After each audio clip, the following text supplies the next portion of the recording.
Hello students, how are you?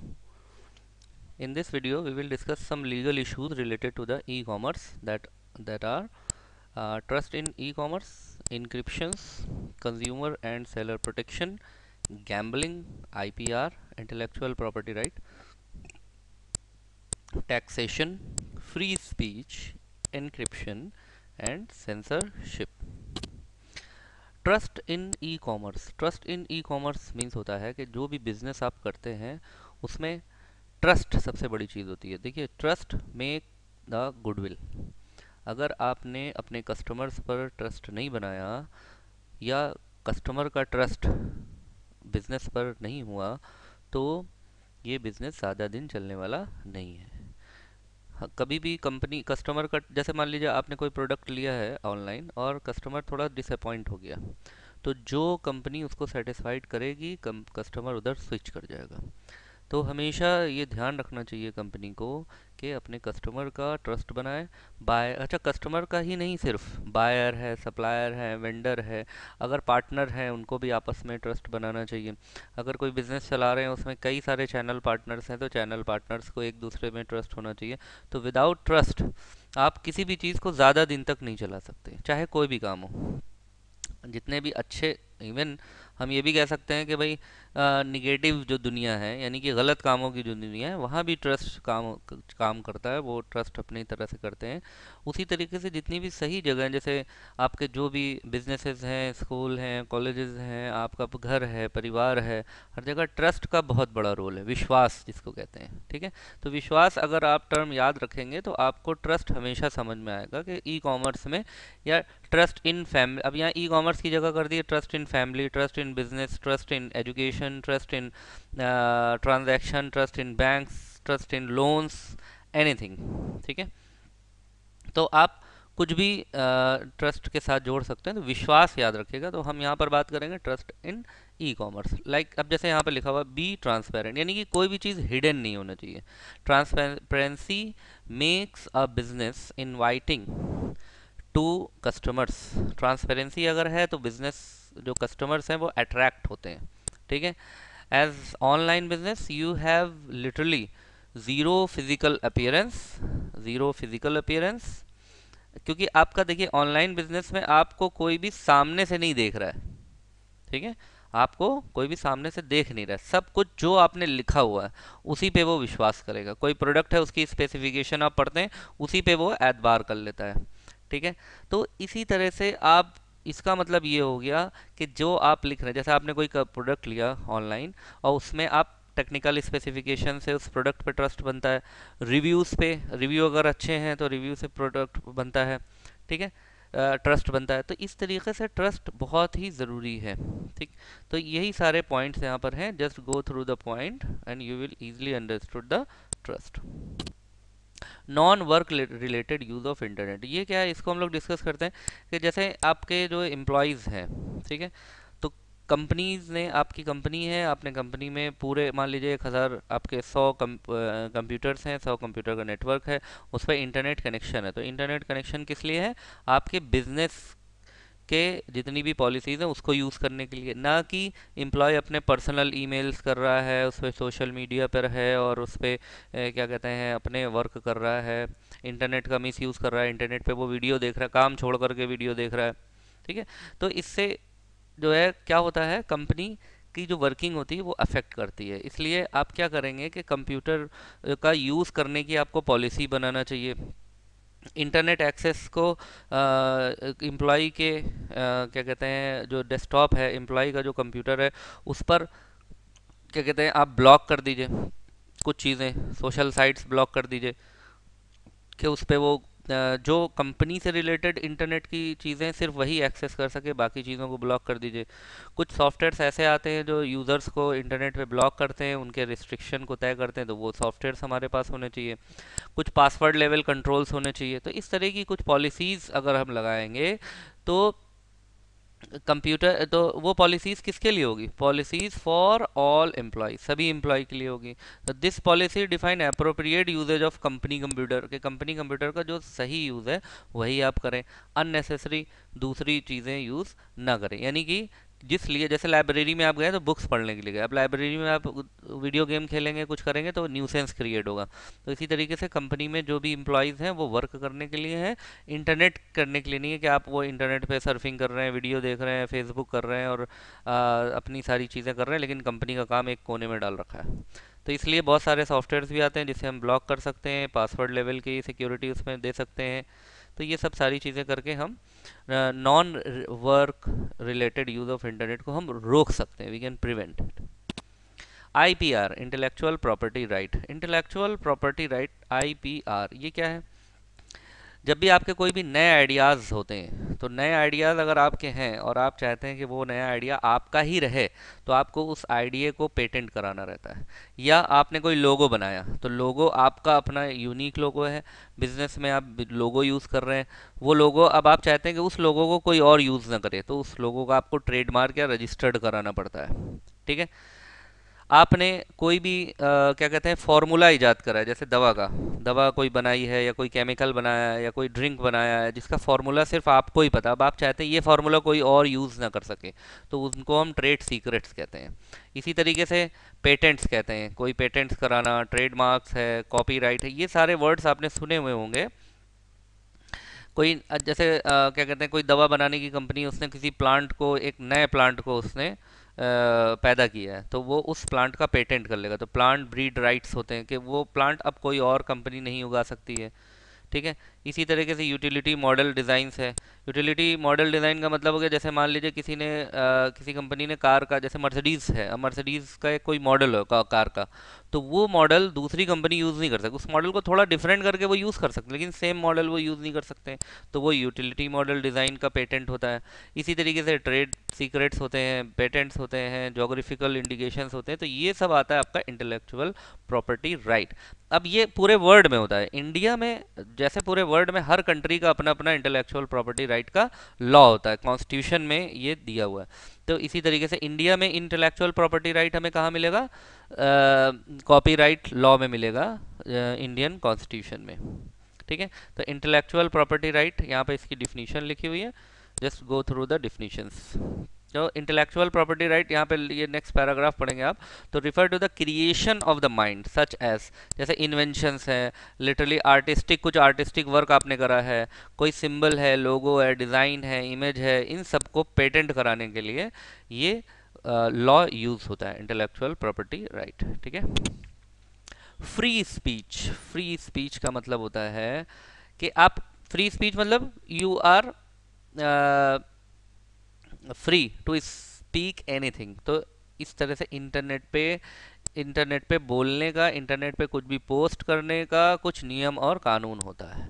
तो क्या है free speech? Should the same right of the free speech apply over the internet that apply in a face to face conversation. जैसे face to face conversation के कुछ नियम कानून होते हैं, क्या वैसे ही इंटरनेट पर भी होते हैं? तो द कम्युनिकेशन डिसेंसी एक्ट, ये एक्ट का नाम है, द कम्युनिकेशन, सीडीए इसको बोलते हैं, the communication decency act made it criminal offence. Criminal offence का मतलब होता है कि ये एक अपराध है। किस तरह का अपराध है? To transmit indecent speech, indecent speech, जैसे गाली गलौज आप देना, जैसे फेसबुक पे चलता है, कोई किसी को गाली बक रहा है, कोई किसी को गाली गाली बक रहा है, कोई किसी को उल्टा पुल्टा कह रहा है, कोई किसी कम्युनिटी को उल्टा सीधा कह रहा है, कोई किसी की धर्म को कह रहा है, कोई किसी की जाति को कह रहा है, कोई जाति सूचक वर्ड यूज़ कर रहा है, तो ये सभी आपका सीडीए के अंदर, तो एक एक्ट बना दिया गया सीडीए। ठीक है। इस एक्ट के जरिए क्या कहते हैं, फ्री स्पीच को कमांड किया जा सकता है, कंट्रोल किया जा सकता है। ठीक है। अब यहाँ पर अच्छा कुछ ये है ऐसे ही इंटरनेट सेंसरशिप है। सेंसरशिप भी कुछ इस तरह का है कि क्या चीज़ पब्लिश होनी चाहिए और क्या चीज़ पब्लिश नहीं होनी चाहिए, उसको हम सेंसरशिप कहते हैं। जैसे फिल्म होती है, मूवीज़ होती है, मूवीज़ बनाते हैं, तो उसमें आप देखते होंगे सेंसरशिप का, सेंसर बोर्ड का सर्टिफिकेट मिलता है कि ये पिक्चर को इस पिक्चर में जो कंटेंट्स हैं उस कंटेंट से समाज का, सोसाइटी का और किसी रिलीजन का कोई भी अफेक्ट नहीं होगा पार्ट, इसलिए उसको सेंसरशिप का सर्टिफिकेट मिलता है। अगर कोई भी मूवी आपने बनाई उससे किसी समाज को, किसी जाति विशेष को, किसी वर्ग को अगर कोई वो क्या कहते हैं चोट पहुंचती है, कोई आहत होता है, तो वो मूवी पास नहीं होती है, सेंसरशिप पास नहीं करती। उसी तरह से इंटरनेट सेंसरशिप होती है कि उस पर आप क्या पब्लिश कर सकते हैं और क्या पब्लिश नहीं कर सकते हैं। हालांकि ये सब जितनी भी बातें हैं ये सब सिर्फ पेपर पे ही है। आज इंटरनेट पे आपको सब कुछ, सारे रूल्स वायलेट होते हुए दिखते हैं आसानी के साथ। सब कुछ जो मर्जी आता है वो डालते हैं, सिर्फ रूल्स बने हुए हैं सब।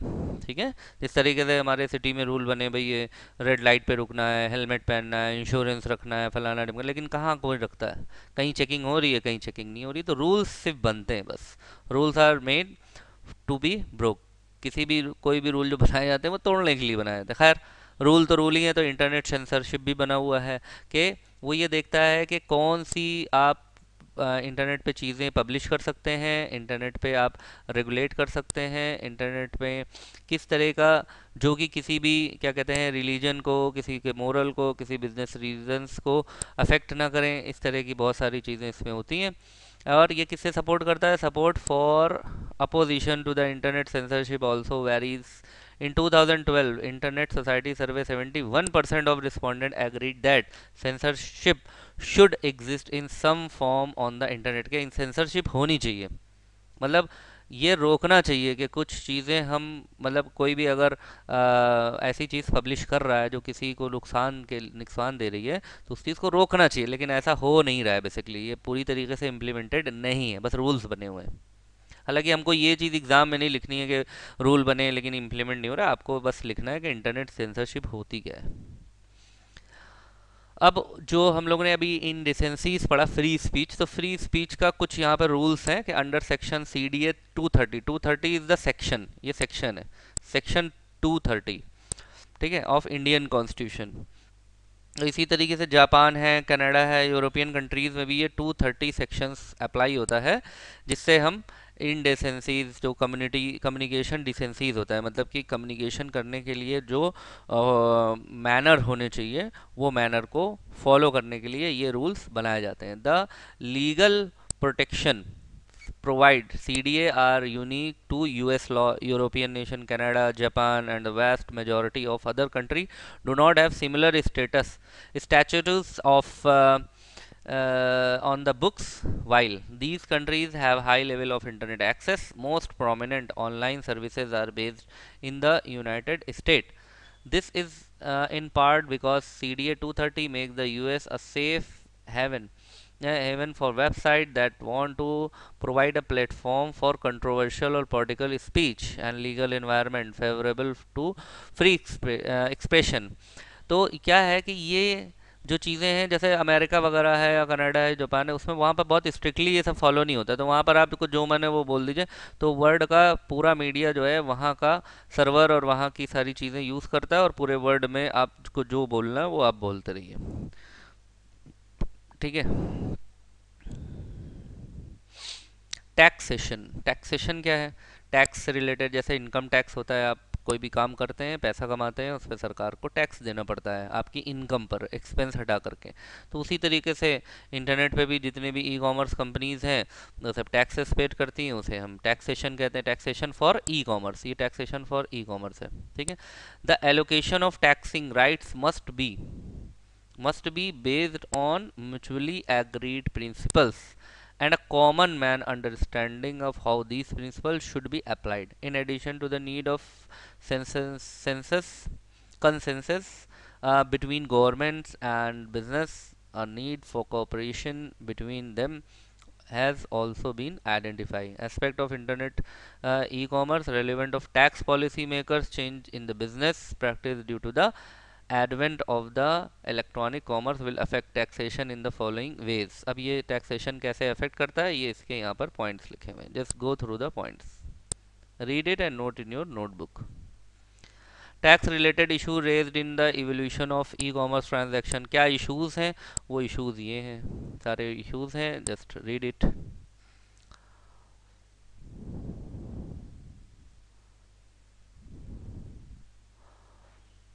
इंटरनेशनल टैक्सेशन, अब यहाँ पे इंटरनेशनल टैक्सेशन दिया है कि कोई भी बिजनेस अगर आप अक्रॉस द कंट्री करते हैं तब आपका कैसे टैक्सेस रहेंगे, किस तरह से टैक्स कंट्रोल करा जाएगा। Tax payer is generally taxed on its world wide income in the country of its residence, जहाँ पर भी ये वर्ल्ड वाइड वो टैक्स पेड करेगा। In the case of a company this is usually the place where the company is incorporate. तो जैसे वो world wide business कर रहा है, लेकिन जिस कंट्री में वो कंपनी है उसी कंपनी के टैक्स रूल को वो फॉलो करेगा। ठीक है, तो ये है कि आप इंटरनेशनल टैक्सेशन है। इनक्रिप्शन और इन ई कॉमर्स, ये बहुत इंपॉर्टेंट है, इसको आप पढ़ भी चुके हैं, नेटवर्किंग में आपने पढ़ा भी होगा। इंक्रिप्शन एक कोडिंग मेथड है कि आपके जो भी ट्रांजैक्शंस हो रहे हैं दो पार्टी के बीच में, उसको तीसरी पार्टी अगर चाहे पढ़ना चोरी से तो वो नहीं पढ़ सकता है जब तक कि उसके पास इंक्रिप्शन। इंक्रिप्शन का मतलब कोडिंग टेक्निक। ठीक है, तो यहाँ पर ये encryption is what, encryption is a generic term that refers to the act of encoding data। ये डेटा को encode करने के लिए यूज होता है। ठीक है, ताकि आपके डेटा को कोई तीसरा आदमी पढ़ ना सके और आप सिक्योरली ट्रांसमिट कर सकते हैं। अगर कोडिंग के फॉर्म में रहेगा तो ए टू बी जब भी ट्रांसमिशन होगा तो ए टू बी ट्रांसमिट कर, सी अगर उसमें अनवांटेड उसको एक्सेस करना चाहेगा तो उसको कोड मिलेगा, उसको बाकी कोई इन्फॉर्मेशन नहीं मिलेगी क्योंकि वो कोडेड फॉर्म में है। ठीक है, एक कोडेड फॉर्म के जैसे व्हाट्सएप है, व्हाट्सएप में आप बहुत सिंपल, बहुत अच्छा एग्जांपल है व्हाट्सएप। व्हाट्सएप में जो भी मैसेज आप भेजते हैं और जिसको भेजते हैं तो वो वही मैसेज रीड कर सकता है। अगर बीच में कोई आपके मैसेजेस को चुरा लेता है तो उसको कोड मिलेगा, कोड का फॉर्म मिलेगा, उसको समझ में नहीं आएगा कि ये क्या लिखा हुआ है। तो एंड टू एंड इंक्रिप्शन इसको हम कहते हैं, तो वही इंक्रिप्शन यहाँ पर मेथड लिखा हुआ है। ठीक है, तो यहाँ पे ये लास्ट वाली लाइन पढ़ी, encryption can therefore be used either to keep communication secrets और to identify people involve in communication offensively. Encryption policies है, यहाँ पर कुछ इंक्रिप्शन पॉलिसीज का मतलब इसमें कुछ पब्लिक कीज होती हैं, कुछ प्राइवेट कीज होती हैं।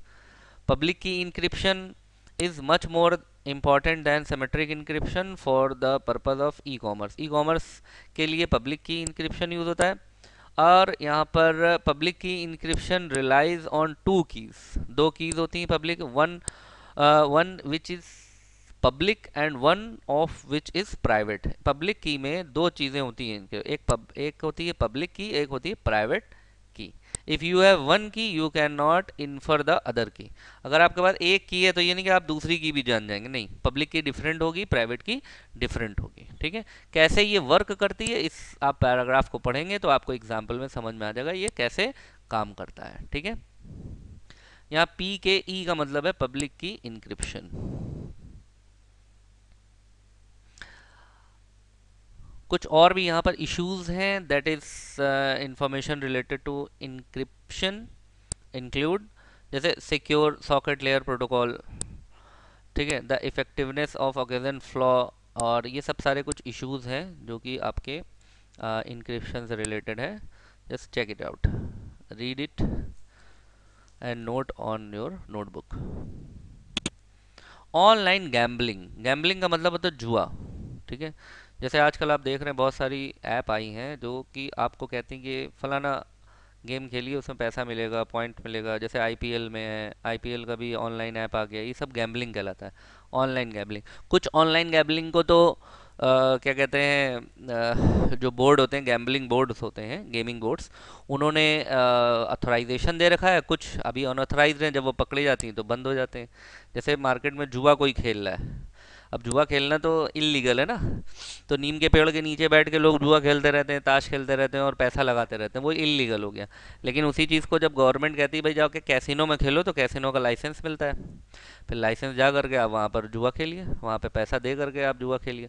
मतलब सरकार लाइसेंस दे, जैसे आप रोड, जैसे लिकर का है, लिकर मतलब शराब, शराब का है कि आप कहीं भी सड़क के किनारे खड़े होकर के पी नहीं सकते, पुलिस अगर देगी तो पकड़ के अंदर कर देगी। लेकिन वही पुलिस जो है लाइसेंस देती है और आप वहाँ जा खरीद लीजिए, खरीद सकते हैं, लेकिन जैसे ही पियेंगे आपको पकड़ लेगी। तो बड़े अजीब से इस तरह के ये गैम्बलिंग, वही गंदी तो गंदे रूल भी इसके हैं कि आप अगर अपने से गैम्बलिंग कर रहे हैं तो पकड़ लेगी, अब सरकार करा रही है तो नहीं पकड़ेगी, ये तो कोई बात हुई है। लेकिन अब है तो है, अब क्या करेंगे इसको। ये तो उसी तरीके से हो गया जैसे हर आप पिक्चर मूवी वगैरह देखते हैं, अगर थिएटर में जाकर के देखते हैं, उसमें लिखता है धूम्रपान करना सेहत के लिए हानिकारक है। ठीक है, ये कैंसर का रीज़न बनेगा। अब बेचता कौन है? सरकार। टैक्स कौन लेती है? सरकार। सरकार कहती है हम इसको बंद नहीं कर सकते हैं क्योंकि इस पर रेवेन्यू बहुत ज़्यादा है। पब्लिक कहती है हम पीना नहीं छोड़ें क्योंकि इसमें मज़ा बहुत ज़्यादा है। अब बताइए, है ना बेवकूफ़ी वाली बात। सरकार इसको क्या, एक तरफ सरकार ऐड करती है, पैसा दे करके ऐड करती है कि भाई क्या कहते हैं, शराब पीना हानिकारक है और टोबैको हानिकारक है, कैंसर होता है। फिर बेचती भी सरकार है और टैक्स भी सरकार लेती है। उसी तरह से ये गैम्बलिंग भी है कि गैम्बलिंग में बहुत सारे, जैसे लूडो चल रहा है आजकल, लूडो को देख रहे हैं, लूडो बहुत लोग खेलते हैं और बहुत सारे एड्स आते हैं कि फलाना गेम आप डाउनलोड कर लीजिए और पैसा कमाइए। तो वो सब ऑनलाइन गैम्बलिंग कहलाता है। तो ऑनलाइन गैम्बलिंग कहाँ कहाँ कैसे कैसे होती है वो सब यहाँ पर लिखा हुआ है। बट आप कभी भी ऑनलाइन गैम्बलिंग के चक्कर में मत फंसिएगा। अब ऑनलाइन गैम्बलिंग है क्या, यहाँ पे लिखा हुआ है कि भाई internet gambling is generally a means of using the internet to place bets. Bets मतलब होता है शर्त, on casino games, sport games, etc. Bets यानी कि शर्त। आर यूजुअली, शर्तें लगा के खेलते नहीं है, चलो ये शर्त लगाते हैं, तुम्हारी तुम्हारी शर्त 10-10 रुपए की लगी, तो ये शर्त ही गैम्बलिंग होता है, वो भी एक गैम्बलिंग है। Bets are usually placed, bets are usually placed through credit cards accounts, and wins or losses are paid or collect accordingly. Online gambling also known as internet gambling and e gambling भी कहते हैं, is general term, ये general terms हैं। ठीक है, और यहाँ पे कुछ कॉज हैं। क्या कॉज हैं गैम्बलिंग के? द चार्ट, अब ये देखिए यहाँ चार्ट देखिए, chart the left shows how big a problem gambling is as online gambling revenue has grown about $3 every year. $3 billion every year, ये इसका बिजनेस है। ऑनलाइन गैम्बलिंग रेवेन्यू देख रहे हैं आप? ये देखिए रेवेन्यू, अब रेवेन्यू यहाँ पर देखिए आप, 2001 का रेवेन्यू देखिए आप, 2001 का रेवेन्यू, ये अगर जीरो से शुरू है तो 2001 का रेवेन्यू $5 बिलियन था। अब देखिए ये 2002 में थोड़ा सा और ऊपर हुआ, अब ये 5 बिलियन की वो है। ठीक है, ये 5 बिलियन है, ये यहाँ से ये पूरा 5 बिलियन है, ये वाला यहाँ तक 5 बिलियन है, ये पूरा 5 बिलियन की रोड है। अब आप इसको थोड़ा सा एनालाइज करिए, 2010 में देखिए ये बिजनेस कहाँ चला गया, यानी कि कितना, 25 बिलियन।